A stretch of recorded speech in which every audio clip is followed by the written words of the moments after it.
to own it. Just wanted to take the time, learn all the things that I could about you. Now it's such a mess here. Oh, we are just stressed here. Used to be so easy with you. Welcome back to the show. It's great to be here. Well, 25 or 50. Wait, how many years do we have? 40 years of Tree Fresno. 40 years. Okay, so it was right in between 25, 50, 40.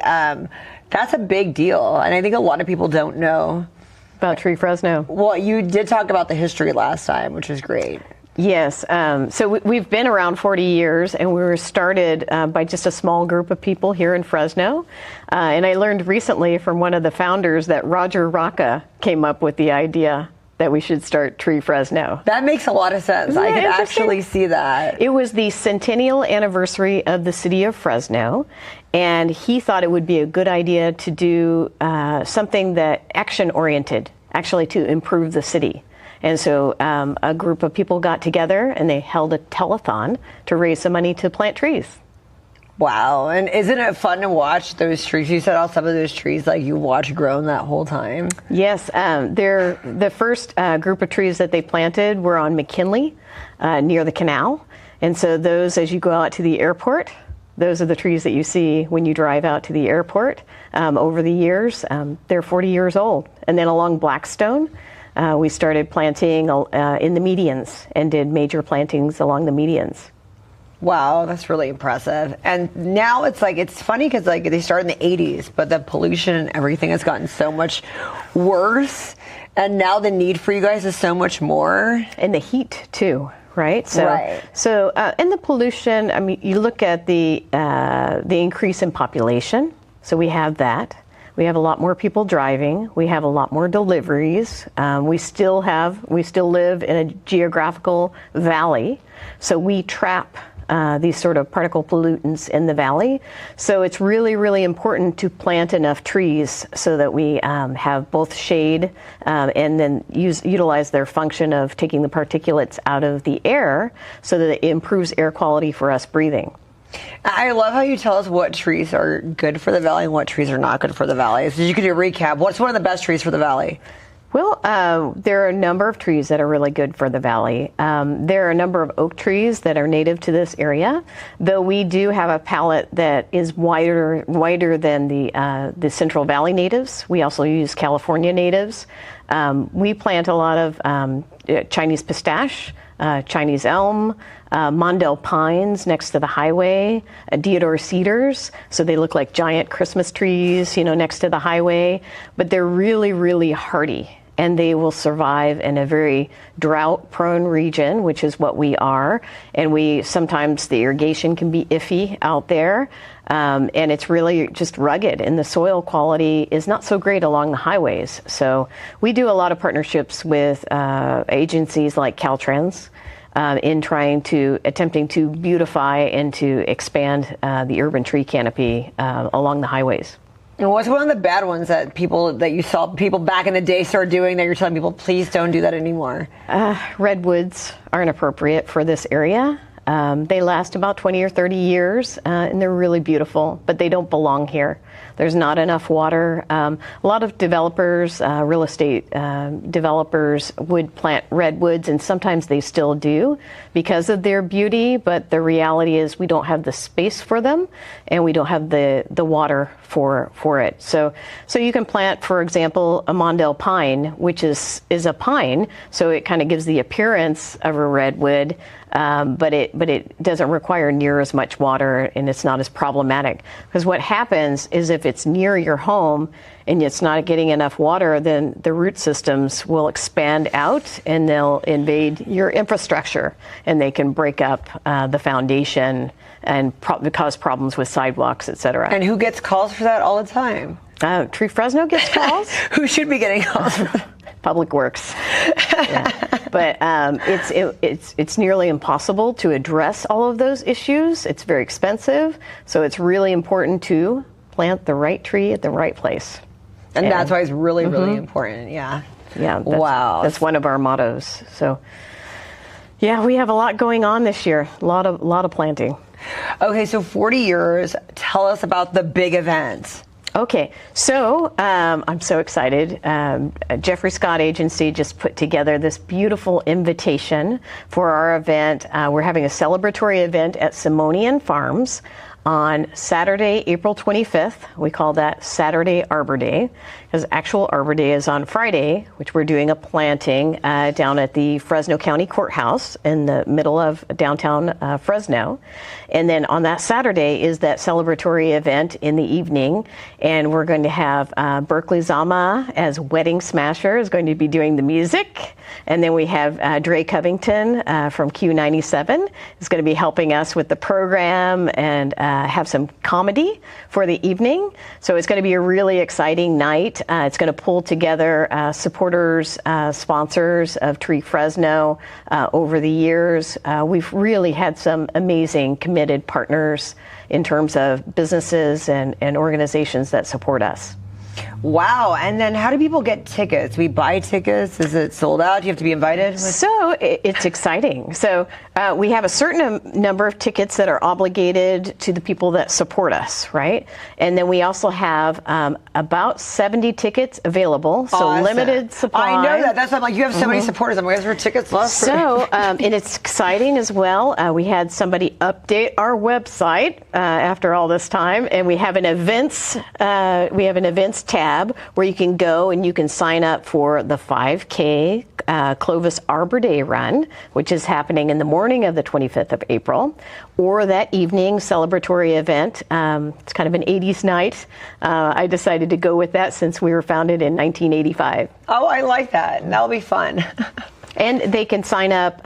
We kind of have a week of events between April 18th, which is also a Saturday, so we call that Saturday Earth Day, which we're combining with the Great American Cleanup and Beautify Fresno. So we're actually planting over 100 trees on Caltrans property at Jensen and 41. So people can sign up to plant either through Beautify Fresno. That's a lot of trees. Or through us at Tree Fresno. So coming to our Facebook page is the easiest way to find out about all the events, or to go to the website. How long does it take to plant all the 100 trees? Like, boy, if we have 100, 150 people out there, it may take not even an hour and a half. And the reason why is because we work with large landscape contractors who help to prepare. So if you're going out there to plant a tree with us, you'll know that the irrigation is already in place or will be put in place soon after the tree is planted. The holes are pre-dug, so it makes it much easier. It's not that bad, everybody. No, you're not going to be. It's much easier than you would imagine, and it's great for all ages. People can bring their grandchildren, or grandma can come out and plant a tree with the family. It's really fun for groups. I work with a lot of businesses who reach out to me and say, "Hey, I'd like to, bring my employees out to do something to serve the community," and so we arrange those types of activities. What's the most amount of trees you guys ever planted in one day with an event like that? Well, so I've been with Tree Fresno for 6 years, and since I've been here, we've planted about 361 trees at one site, Green Valley Recycling. Wow. And that was amazing. It was a vegetative barrier. So I was alluding to the planting on near the highways, or at businesses that have large expanses of properties near the highway. And it's really exciting because it creates this barrier that not only takes the particulates out of the air so they don't end up in our lungs, but they can create shade, they can reduce visual pollution. Sometimes we don't want to see the factory that's in the distance. And also reduce noise as well. So it's really exciting. But I will tell you, back in the day, and I've heard these stories and they've been confirmed, we had apparently, so John Valentino, one of the founders of Tree Fresno, who was actually interviewed by the Business Journal recently. So last week he was in the paper, and he talked about a day where they wanted to break the world's record for the number of trees planted with volunteers in one day, and there were like 4,000 trees planted by like 4,000 volunteers here in Fresno, in North Fresno, along the Sugar Pine Trail. So we made the All record? those trees up there. Wow. Up in that side of Are we town. still in the record?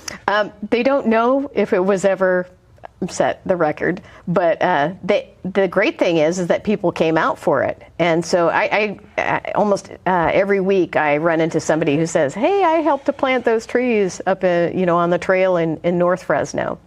So. We got to figure that out. We have records to beat. Yeah, let's do it again. That would be great. I think it would be great for the success of our grants too, because we're working very hard to be successful with our grants today. And so a lot of people will be there at this event, right? These people that started Tree Fresno, that'll be exciting. Yeah, it will be. I think all of the activities around in April, I mean, April is just, it's spring, it's renewal. Well, you have to live. plant at the right time. Right. Because you said you can't plant if it's too hot. No, absolutely. And you can't plant if it's too cold, really. It has to So be right. the fall is the ideal, spring is the next.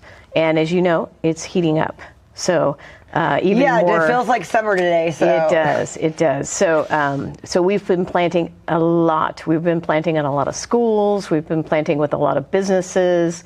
Currently, we're working under a grant through the Valley Air District, actually 2 of them. One is called an Urban Greening Grant, and the other one is Vegetative Barriers. And we've been working hard to plant thousands of trees over a period of 3 or 4 years.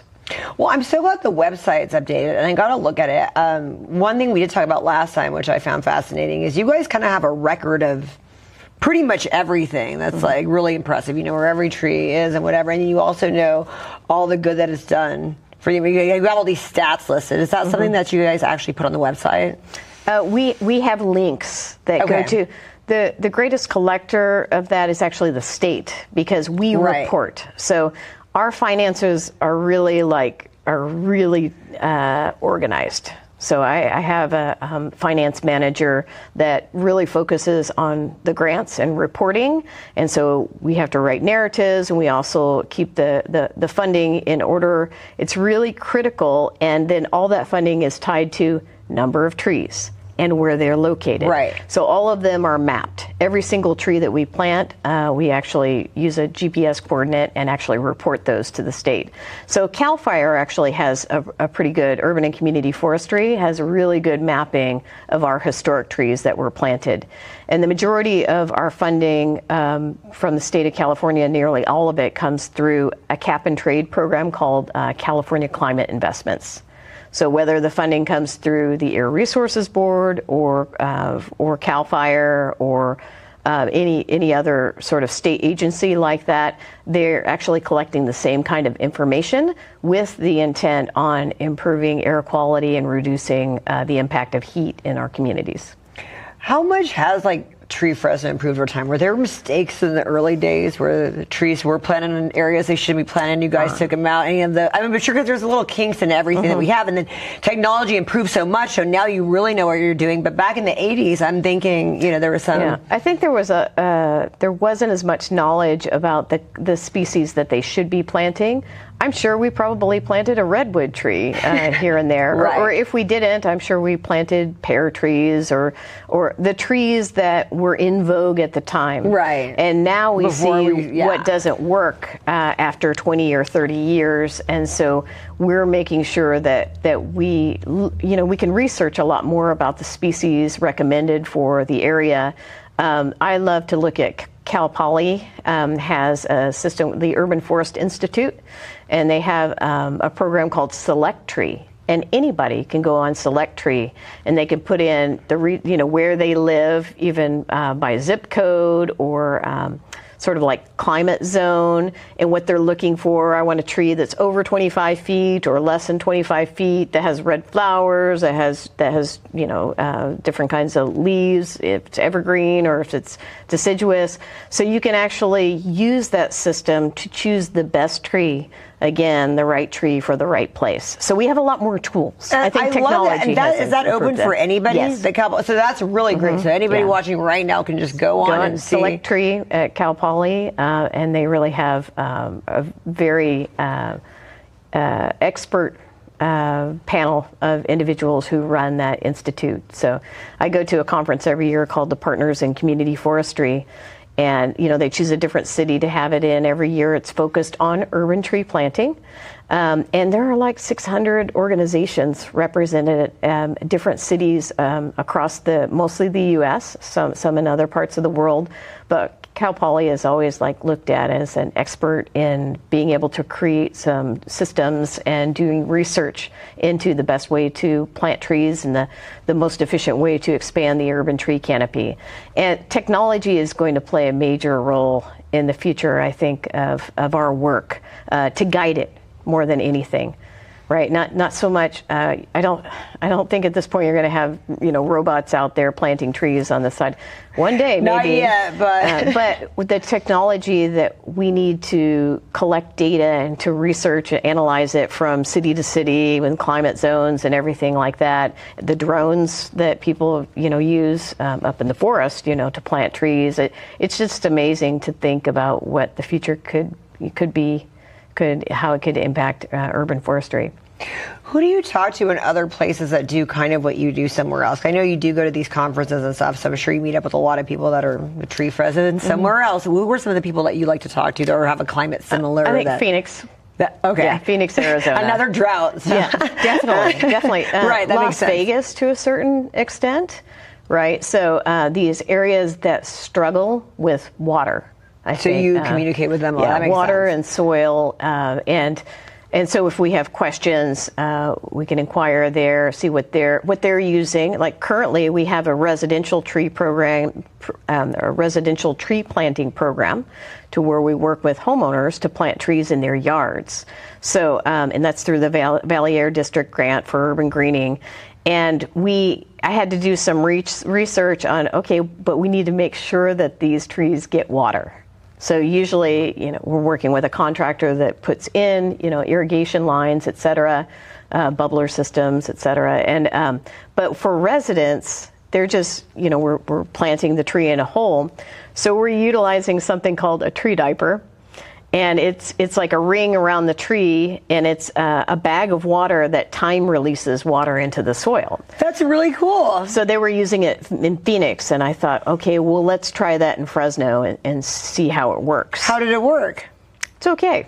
It's okay. I did run into a flat one the other day that had roots growing through it, and I didn't realize. So one thing that's very important is when you use a device like that is to make sure it's weeded thoroughly around the tree, which it should be. You should be weeding around your tree anyway, so that the tree doesn't have to fight for water from the grass that's around it. Interesting. So it was growing into the tree diaper. So now I know when we work with the residents is to warn them about that. Make sure you're moving the tree diaper around. Make sure you're weeding around there.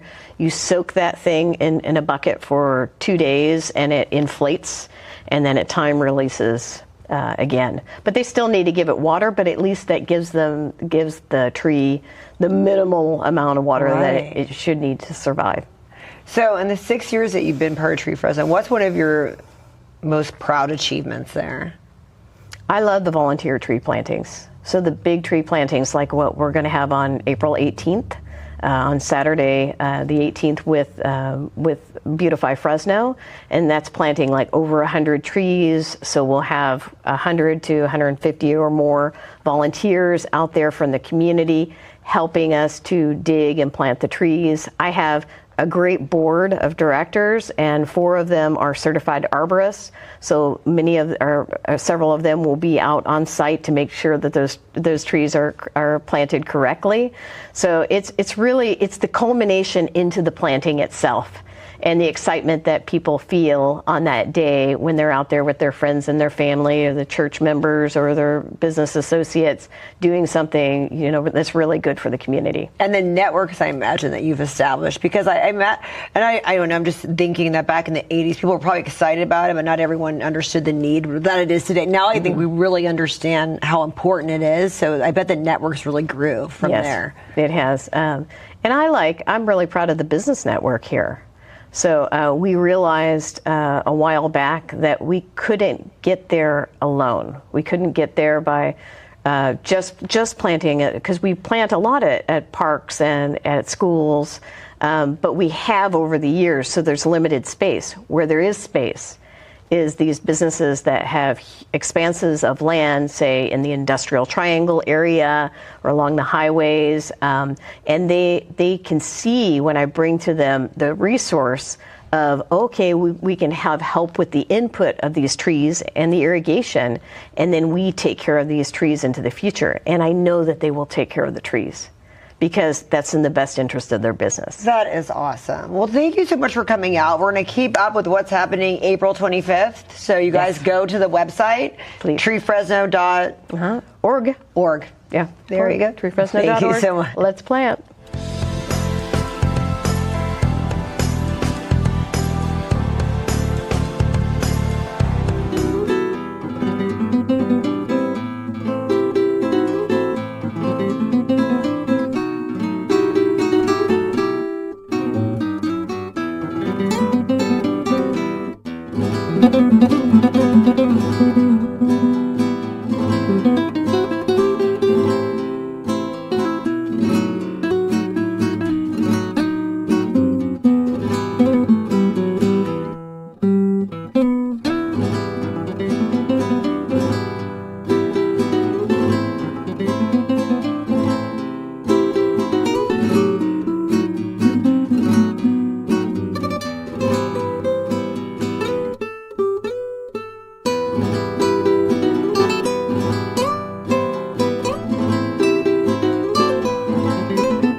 Thanks for coming on the show today. Happy to be here. Thank you. You are doing so much, and it's funny because I interviewed you about a year ago, almost like a year ago exactly, and just all the things that have transpired in between then. Yeah, it seems like you've progressed a long way with the studio and everything, and when we met last time, right? So. Well, I had it, but we went to you. That's because we had to see the digs. Which now we have to go back because it's kind of expanded. Yeah, so. we've renovated pretty extensively. If you haven't been back, it's great. So we do have to go. We have to go back again. So yes, but no, things are going really good. Some things not so good. What do we talk about first? You want to talk about all the dramas going on with the card rooms, or?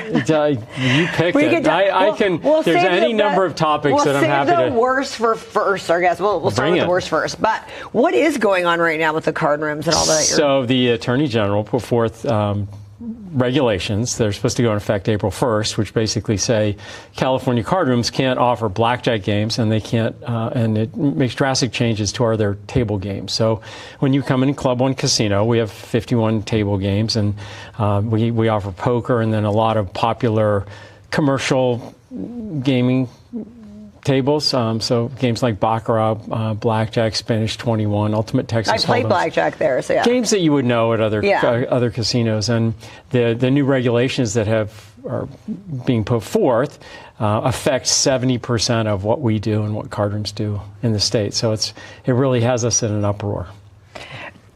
Well, you said April 1st. I mean, how are you going to know when is that? What's happening? Well, so here, listen, they put forth draft regulations last year. I'm president of the California Gaming Association, which is the statewide 501c6 trade association that represents the card room. So we've been watching this for a while. They put forth these draft regulations, and how regulations are supposed to work. You go back and forth with the stakeholders and the regulators, and you come up with some kind of workable solution. Here, we provided a ton of feedback on these regs because they don't even have the authority to put them out. They don't have the justification for it. They are flawed in terms of the process. They're flawed in terms of the content. So, our lawyers came out and said, hey, AG, here are some flaws. Tell us where we're off. And we got exactly no feedback from the Attorney General. So we gave feedback, we meaning the Card Room Association, Club One, our attorneys, lobbyists, stakeholders, city managers, employees, gave all sorts of feedback to the Attorney General, and they took none of it. And then roughly 3 weeks to a month ago, they just issued an email, oh, by the way, we're putting in place these regulations as written. And they're going to place April 1st. So what we've done is all we can do, and that is put our good lawyers to work and look for injunctive relief. It's a very drastic 180-degree pivot from prior attorneys general's interpretations of our laws and what we do. So we feel like we've got a pretty strong case to push back on that.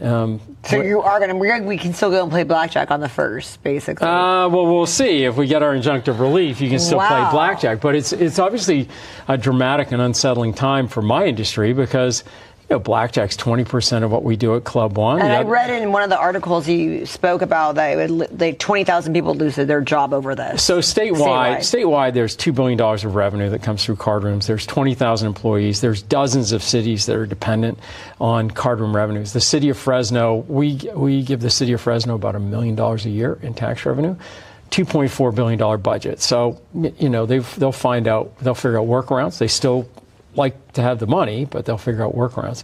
When you go to some Southern California communities like Hawaiian Gardens or Commerce or Inglewood, Bell Gardens, it's 30, 40, 60, 70% of their revenue base. The card room generates that much of their tax base. So up here, if our $1 million goes away, the city of Fresno has to do some budget rework. Down there, they have to lay off the police force and first responders. So it's very unsettling for some of those smaller communities. Oh my goodness! And amongst dealing with all of that, you decided to run for Congress? Yeah. If you need something done, ask someone who's busy. So, yeah, right. So where did that come from? What made you decide to run, and what made you decide to run for this seat? So, as you know, I ran 2 years ago in District 20 when Speaker McCarthy had resigned, and it looked like Congressman Fong couldn't run. So I got into that race, and I ran. And then when the courts ruled that he actually could, I still continued through to the end. This time, I was looking at different races and different districts, and I happen to live in 20, but everything I know and do is in 21, where I'm running. And I had looked at 21, and I thought, wow, I knew the candidates that had run before. I knew the margin that they had lost by. I knew the demographic makeup and, how many votes weren't cast by voters. And I thought, wow, I think I can make a difference in this race. And I'm running as a Republican, but it skews Democratic. But if you look at what I've done for the community, whether it's at Club One as an employer taxpayer, or with the animal rescue world, and I have a large animal rescue, or chairing the zoo, I feel like there's enough crossover in the district where I think I can have a real impact and appeal to a lot of people. How do you even have time to campaign with everything that you're doing? So, what's interesting is campaigning obviously is, I'm a political outsider, right? I'm still a novice at this. But I find the campaigning where you're going to events or meeting people, in the course of my canvassing neighborhoods and talking to people, it's surprising how many people that we know or know of us, either, they have come into Club One, or maybe they worked for us at one point, or, now I'm finding, there's 30,000 animals in this community that we've helped. Wow. And they all have parents, right? So there's a lot of people out there that are like, hey, didn't you help me with my cat? And it's like, yeah, I think I did. So.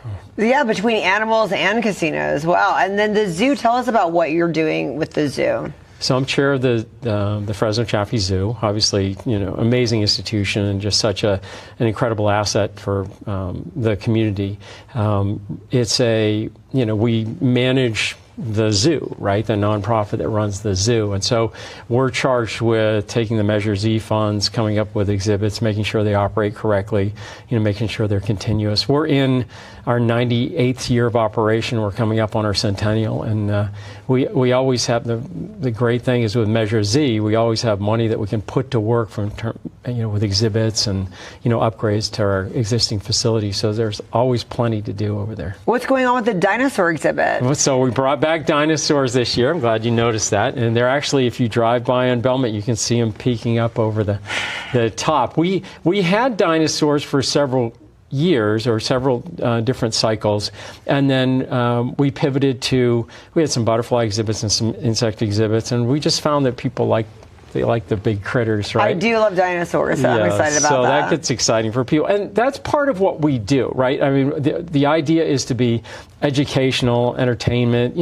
Certainly school groups come there to be educated. A lot of moms come in, and it's the best daycare value in Fresno County, right? So we're always trying to come up with things to offer people. Certainly would like you to come through and be a little more respectful of Mother Nature on the way out the door, and appreciate, the environment and conservation. But, if we can entertain you with some dinosaurs along the way, we'll do that.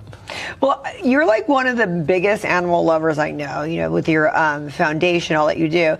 What do you tell those naysayers that are like, oh, the zoo's bad, they're not good to animals? Because you're the one that... I think it's ridiculous. I mean, just come and walk around the zoo. And listen, my generation, I remember when animals were in cages and concrete bowls, and certainly the Fresno Chaffee Zoo had that. But then, 20 years ago, when the community blessed us with Measure Z, there's a little piece of sales tax that goes into the county coffers to contribute into these exhibit upgrades.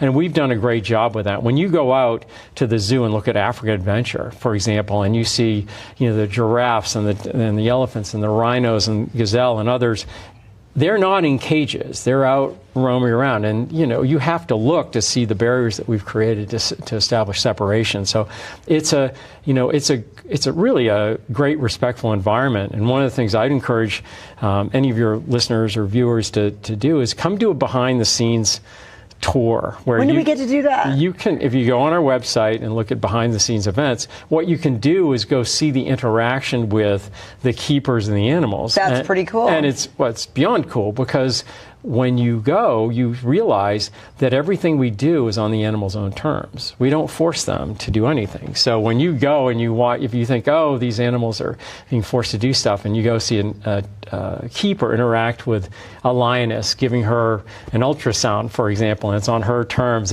it's really incredibly endearing, but it's also for, you feel like, oh, okay, this is a very respectful environment for the animals. Oh, that's great that you said that. Yeah, everyone needs to go on the website. So back to the campaign. Okay. I knew you were going to get there at some point. Right? So what do you plan to do if you win this seat?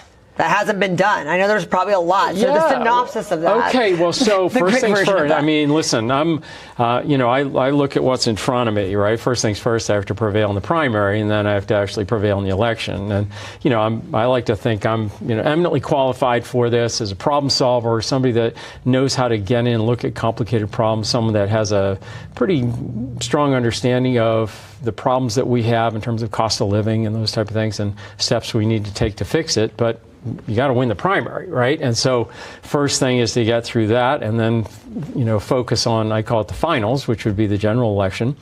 And that is one where, I looked back and said, what's the demographic makeup and what's the voter makeup of this district? And while it definitely skews Democratic, you'll see that there are a lot of, Republicans that didn't vote in the last midterms. They just gave up?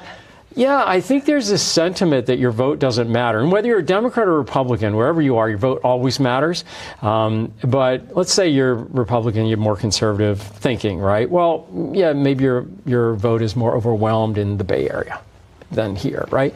But certainly the Central Valley seems to be more measured. And I'd make the argument in California, the supermajority is problematic because there's no checks and balances for people. And I tell people the road to normalcy comes through the Central Valley because we look a little bit more like a balanced America than, something that skews very heavily to the other side of the aisle. So, for me, I look and say, at least for me, I'm running as a Republican because I believe in business. I believe the power of that. And a lot of the tenets of, less government and individual freedoms. And, I believe in the rule of law, things like that. So I fit into that Republican box. But I also feel like, when you come into Club One, you order pho or you order a margarita, we're not checking what bumper stickers on your car, right? We're just trying to make you happy as a guest. And when you bring your animal in, I'm not like, well, right. Sparkle, how'd you vote? Before I help you, it's, what's wrong with the little one, right? And because of that, that sort of,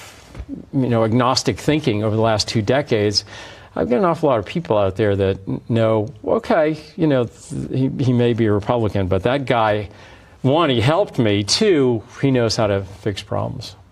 And what were the biggest complaints that you heard as you're talking to people about what's going on in the district and what they want to see changed? So, some of it's self-selecting, right? Because I'm trying to talk to voters that are going to have a propensity to vote for me. There's a lot of frustration with the lack of accountability out of Sacramento. There's a lot of frustration with cost of living.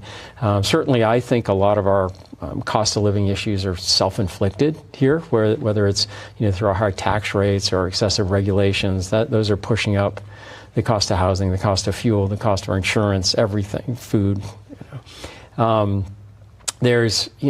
have frustrations day to day on what's going on, in the world or in the media. But most people are tired, right? They're tired of a lot of the bickering and back and forth and what I call the noise that's out there that's being covered by the media. And they really just want someone that's trying to get to the problems that affect them in the day to day. I'm, as running for Congress, I'd be obviously more involved in national issues, but I think as I have a responsibility to speak up on what I'm seeing out of Sacramento as well, because it's, we're the fourth biggest economy in the world, and it's something that I know and understand. And when I see something that's broken, I feel like I need to raise my hand and say something. So one of the things I think is really unusual is when I'm going and talking to people, the number of people that don't know who their congressperson is, right? Really? That aren't aware of that. Wow. Or when I go and I say, well, you've been redistricted, and it was Tom McClintock or Vince Fong, and now it's Jim Costa, and they don't really have an idea of who those people were, what their priorities are. And I take it back to some of the higher high visibility congresspeople, AOC, for example. I'm not. We don't share politics, but, do you think there's a person in her district that isn't aware that she's their representative? Right. Probably not, right? Because she's visible and what she's working on or what she's, chirping about on a particular day. I feel like that's a responsibility of me, so people know, hey, who is it? Who's representing me? What's he working on, right? And that way they can, say, okay, that's in alignment with my thinking, or even, they might say, well, that's not quite where my head's at. So, I'm going the other direction. And I feel like the more I can do that, the more the voter makes an informed choice. Just like, when we were in school and you had multiple choice tests, you shouldn't just guess. You should try to weed out a couple, right? Right? At the very least, if you don't know what the answer is, try to weed out the ones that you don't know. Deductive logic, be like, right? So hopefully people would say, no, that's the right answer. But no, that's a very good point of making it. So is June the primary for you? 77 days from now. June 2nd. Oh my goodness. And now that you guys are making traction, you really are talking to everybody where people are starting to know who you are and who their actual congressman is in the district? Well, so we've talked to, thousands of doors, right, where we've been out knocking and talking with people. And now's the time, I think, you're starting to see, more yard signs up, and you're going to start seeing more, mailers in the mailbox and things like that as people really gear up and get out there. I'm a little, I sort of self-select to it because I'm running and I'm showing up at different events and seeing people, and they're, maybe they're a little more politically engaged, so it feels, a little more top of mind for the circle that I'm running in. But, there's still a fair number of people out there that say, when is this? Oh, June 2nd? Okay, thank you. Just getting educated. And so where can we go to find everything that's down on everything? What's your website? So if you want to know more about me and my background, it's Kirkland2026.com. And what I find is a lot of people know the things I've done here in the Central Valley, whether it's animals or gaming or the zoo or what have you. But then when you go back and see my career in finance and the musical instrument business and others, that's a little eye-opening for people. My whole career has been about looking at undervalued assets or troubled assets or things that just need a little bit of a boost or fixing and improving them and leaving them better than I found it. So hopefully I can do that in Congress. If you want to follow what we're doing on the campaign, we're pretty active on social media. So you can go on Facebook and follow Kyle Kirkland for Congress. Kyle Kirkland for Congress 2026, and we'll pop up. You'll see what we're up to. What's the next event that you have that people can go and ask questions and hear some? I know you have a lot. I don't know if there's anything that comes to mind. We've had some where there were Meet the Candidates, and we're starting to see more of those. I think I have a couple of Meet the Candidate forums next week for the Republican Party, and they tend to bias toward, whatever political affiliation. So we need to kind of just follow the Instagram then, I guess, to see, and you'll post when you're going to do that. Instagram, Facebook, and our Facebook obviously feeds over to Instagram, so you'll see what we're up to. And part of our social media, I try to make it more authentic, where it's, reflective of me. I read a lot of posts and they feel like, well, I know that person, that's not quite them, somebody else wrote that. And I want people, when they read our posts, they're like, okay, maybe I didn't know that about him, but that sounds like him, right? Because in the animal world, I've got thousands of followers, and they're used to us, pulling animals out of trees or storm drains, or fixing cats with amputated leg or whatever, right? And getting into trouble situations and solving them. So we're trying to bring a little more of that feel and personality into the campaign. And the next fundraiser, is there a fundraiser coming up that we can donate to as well? We hold fundraisers, but if you want to donate to the campaign, go to kirkland2026.com/donate, and there's a button there to use it for your credit card, and there's a button there if you want to mail in a check. So. And we can also stay in touch with that if we follow the campaign when you're having a fundraiser, 100%. when you're having an event. We'll send you information out. There's an event coming up at Club One. There's an event coming up at Club One. We just, if you follow Club One, we renovated our event center, and the Republican Party asked if we could do the candidate forum there, and he said, sure. It's, on a Monday where we're doing anything anyway. And, it's nice to bring them in and show off the facility. So. Is that another place that's open to the public, or is that not really open to the public? So I would go to their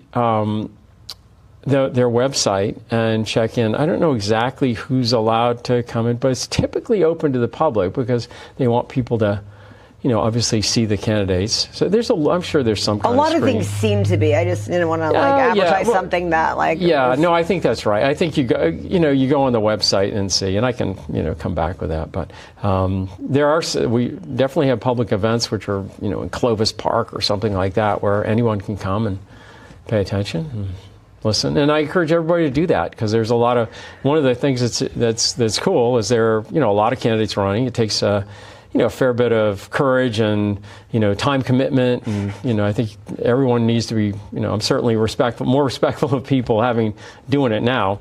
But, get in. People are getting out there and trying to, give you a better idea who they are and how they can help, and, how they intend to represent you. And, there's an opportunity for you there to get to know them. Well, thank you so much for coming on today. It's always a pleasure to have you. We are going to have to go back to Club One and see all the upgrades, and then everybody who's watching, definitely go and check it out. Well, we need to do the tour, and we have to do it like the Goodfellas tour, where you're following the camera down through the kitchen and everything. We'll do one of those for you. We'll see out the freezer if we're going to do Goodfellas. Thank you so much, Kyle. All right, thanks.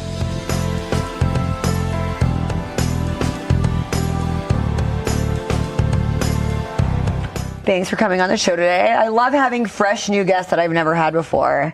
And I've wanted you for a while because you do a lot of cool stuff in town. We'll try. You're being modest now. Tell us what you do.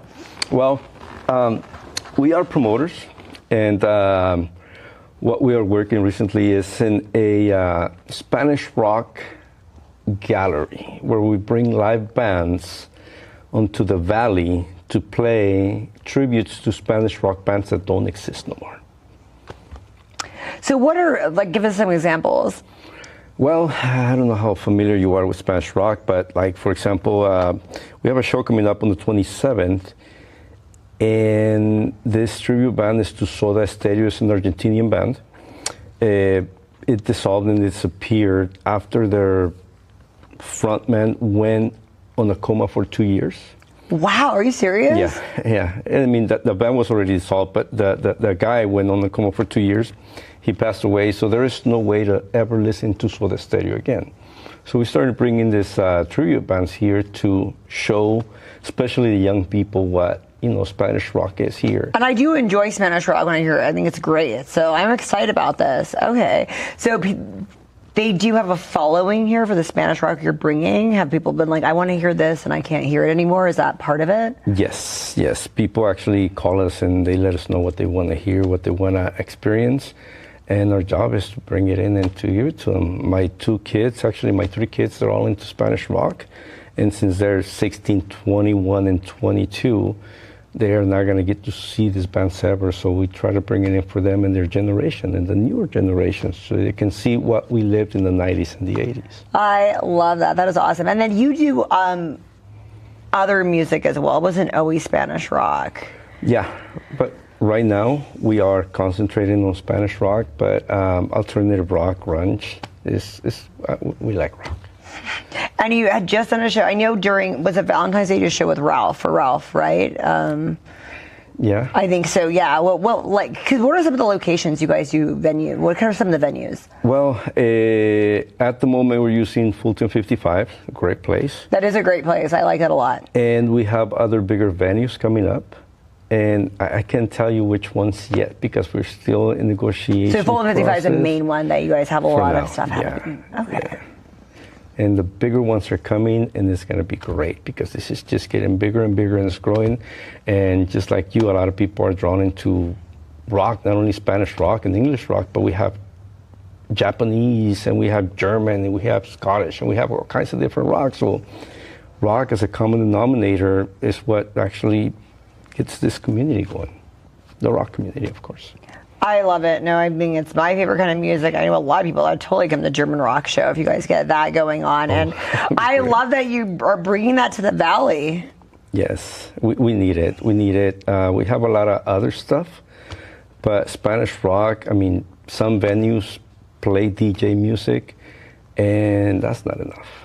No, there's nothing like a live band, like right there. I absolutely love it. And, I'm sorry. No, you go. Well, also, we are sponsored by a tequila, 3030. So we make it extra special because they come in and they give out free samples to everybody. Oh, heck yeah. If you get to drink and hear a show, who doesn't want that? Especially when it's free. Okay, so what's the name of the tequila? 3030. Okay. 30-30. I love that. Where can you buy it at, though? If people like it, they can actually purchase it here, or it's just a one-time? It's a tequila that is fairly new to the area, to the Valley, so we are helping to promote it. Okay. We can, and actually we have salespeopeople that is I don't want to get addicted to something I can never have again. I'll make sure that you get a bottle. I'll make sure that you get a bottle. Oh my goch, no, that's what I was kind of like, well, do we get to order it, or like, how does it work? That's cool. Well, there is for sale like a Total Wine. Oh, perfect. Venmo okay. And not Venmo. What is it? Wine and More, I think. And yeah, I know what you're talking about, other liquor stores here. And we're trying to get into as many bars as possible so that it can be available for everybody. It's incredible. It tastes so good. That's really amazing. What's one of the bands that you've had here that had the best responses? Well, Caifanes. Caifanes is one of the biggest bands in Mexico and one of the most played bands in the genre of Spanish rock. It was crazy. We had very important people that came in to join us. A lot of people from the Mexican consulate joined us too. So that actually is the one that we're started doing it for fun. And now that we see that people are actually pushing us to keep going, it kind of like feels good, and we're gonna keep going. Yeah, you have a following now, so you're like, you gotta make everybody happy all the time. You're like, oh, okay, now I have to do this next, huh? Yeah. How long have you been doing this? We started last year. That's it? I feel like I've seen you around, like, doing this for a while. I guess I've just seen you ever since you started. I just see it all the time. We've been involved in other things. Okay. And this project just started last year. But I have done several other things and participated and been in other. You've been doing events for a while, but now you kind of are like more niche into this. Yes, I like it. Yes. So what do you want to bring here that you haven't brought here yet, that you're like working on, that you could tell us about? Just tell us you're trying. Well, that's the thing. We have a lot of things in the air. Well, what's like your dream kind of like, I really want to bring this here? We want to help push bands that are starting up. Okay. And as a matter of fact, next month, we have 2 bands from LA. They're actually going to play. They have their own music. They're all original. That's not going to be a tribute. That's going to be an actual two bands that are gonna play for us, and we're going to try to help them, get up. One of my associates was in Mexico City at the Vive Latino, where about, I want to say, 250,000 people go, and it's a 2-day event. So he was out there scouting for bands too, so we can bring them over for everybody. Are you trying to get a music festival here? Actually, that's what we're trying to do. Okay. We're trying to, we're looking into it. I don't know. I know here in the Valley it's very, very difficult to get something like that going, but we're going to try. I really feel like we have so many people that would support that, though. Yes, something like Boots in the Park, but. Right. Like rock, Spanish rock and stuff. That's really cool. So what was the response like Valentine's Day? How was that? I actually really wanted to go to that because that seemed really cool, but was that a good event? It was pretty good, yeah. It's always good to see the people and the response and the way everybody, the community comes together whenever something like that happens, Like it says in the Bible, if you build it, they will come. And it's happening. And then, like you said, your kids are into it. Did you get them into it? Like, how were they like, how do they respond? Are they like musical? Well, most of the time when we travel, I have them hostage for 2, 3, 4 hours, and they have to listen to my music. So little by little, they just started getting into it, and now they like it, they love it. So it's just, I guess, it's the education, good or bad. You just have to drill it into them until they understand it. Do you think it's getting passed down well, or not really? Not really. I start seeing more and more people that are not following rock like I used to be. I grew up in the 90s, 80s, and rock was our, daily vitamin, And now, with all this different stuff coming up, rock is slowly losing power, and we want to bring it back up. And the bands that you found in LA that might be coming out or whatever, how do you find how are you scouting these musicians, these up-and-comers? What we have here is, what we do at Clandestino is we give bands a rock star treatment. And we try to give that same rock star treatment to the people, right? To make a good show. So when they come over, we set them up with free drinks, free beer, tequila, whiskey, and snacks, and we make it seem for them like they're actually doing a real rock concert, and we treat them like VIPs. They talk to their friends who also have bands, and then they call us. Now we have the opportunity to pick and choose who we want to bring over, and that gives us the upper hand because we're not only doing this for the people, but we're also doing it for the bands, and they love it. That is really smart, and I bet, they're not getting that when they're going like to the House of Blues or some of these places in LA. That's really smart that you're doing that. Mm-hmm. Well, I remember, I was in a music video in the 90s, Blink-182, all the small things. Mm-hmm. And so when I did that and I came back here, and then New Rock 104, they put us that were in the video in a limo and like on the radio and like did all this stuff. And that was the first time I was in a limo. And I was a teenager, and I was like, oh my gosh, it's like the rock star treatment. So I know how that feels. Yes. Very short-lived in my life, but So it was really fun. So I love that you're doing that with the bands. Yeah, and the response is amazing because when they come in and they see everything we're doing for them, and we tell them, hey, today you're not a tribute band. Today you are them. So feel like they are. Feel like them, and then they come out and they give us a great show, and it's a win-win situation because they get to have fun, they enjoy it, and the people, especially people, they get to actually experience something that we like. So do you play music? I don't. What? I can't, but... Never? You didn't try? I tried. I have 2 left hands. I can't. I'm sorry. But my associates do. Actually, one of them is actually in the band. He plays bass. And I know a lot of local bands that actually, they're great, very talented. Hopefully, we'll get to have some here with you. So how many of you guys are in the group? We are a team. The foundation is 3. And we are surrounded by another group of 8, 10 people that help us actually get this together. Wow, that seems like so much work. Is this a full-time thing for all of you guys, or no? No. It's a labor of love right now. Yeah.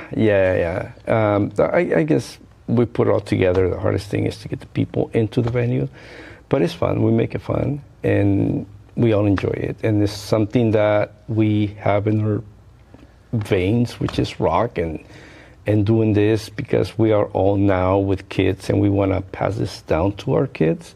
So we're enjoying it so they can enjoy it. But if you think about music, it's like the big connector of the ages. Exactly. Yeah, it is. It is. And the thing is that it doesn't matter what you listen to, you know, and what language it is. If you enjoy music, I mean, a drum is a drum, a bass is a bass, and a guitar is a guitar, no matter what. Well, and some of these bands have like other instruments. Yes. That's what I love about Spanish music, is I love the other instruments that like you don't hear every day. Yeah. They have the bongos. They have, some of them have trumpets, and this is, it's not just one thing, but each one brings their own little essence or their big essence into play, especially when they do the tribal stuff. Mexican music, Caifanes, you can hear their music, and it's just amazing because it's not just music, it's like a ritual every time you put them on. No, that's amazing. Where can we follow you? You're really good at putting out what you have going on, which is why I love people that do social media like you, where I always know what is happening. Where can we follow you? Clandestino. I can share that. Actually, my marketing specialist is here with us. So we'll give you all that information. So hopefully we can get some of your viewers to follow us and hopefully to join one of our shows. Are you friends with a lot of the bands here in town? Yes. So I bet a lot of them come out to the shows, huh? They do. Like I would think Margot would be like all about it. Okay. We again, since it's mainly in Spanish, we support each other. When the band plays, for example, we get a lot of these bands that play in the first Thursday of every month, RHOP. So we come and see them, and they play in different venues, and we always try to be there for them. And then they come out and support you. I love how that works. Oh my gosh, that's amazing. Okay, so we're gonna follow everywhere. It's Clandestino on Facebook and Instagram? Correct. Well, thank you so much for coming on today. I am going to make it out to one of your shows, I promise you. But the 27th, once again, tell our viewers what's happening on the 27th. The 27th at Fulton 55, we're going to have a Soda Stereo tribute. And we have a local band, Phil's Models, that is going to open up for them. Come and join us. This is going to be great. And that's a Friday. Free tequila. Oh, love it. Thank you so much for coming on the show today. Thank you. Felt right in the moment, felt right in the summertime. It felt right drinking cherry wine with you. Just wanted to own it, just wanted to take the time, learn all the things that I could about you. Now it's such a mess here, oh we are just stressed here. Used to be so easy with you. Now I must confess here, oh I must confess dear, don't think I'm in love with you.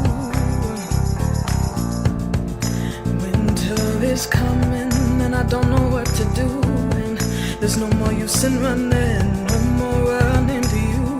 And I don't want your loving, I don't wanna be just friends, knowing all this time we were playing pretend. It's a mystery. Hi, I'm Sparkle Sujin, and I am the host of the Everything Sparkle Show. I would like to invite you to come and hang out with me every Thursday at 4 p.m. Pacific Time, 7 p.m. Eastern Time, as I interview the world one guest at a time. Everything Sparkle is available on Roku, Apple TV, Amazon Fire TV, Facebook, YouTube, Twitch, Twitter, and CMAC.tv. Plus, if you're in the Central California area, you can watch on Comcast Xfinity Channel 93 or AT&T Uverse Channel 99. Hope to see you there. There's a moment, right before a decision becomes permanent. That's when the questions start to matter. Because bad decisions can change everything. We're not who you call after. We're who you call before.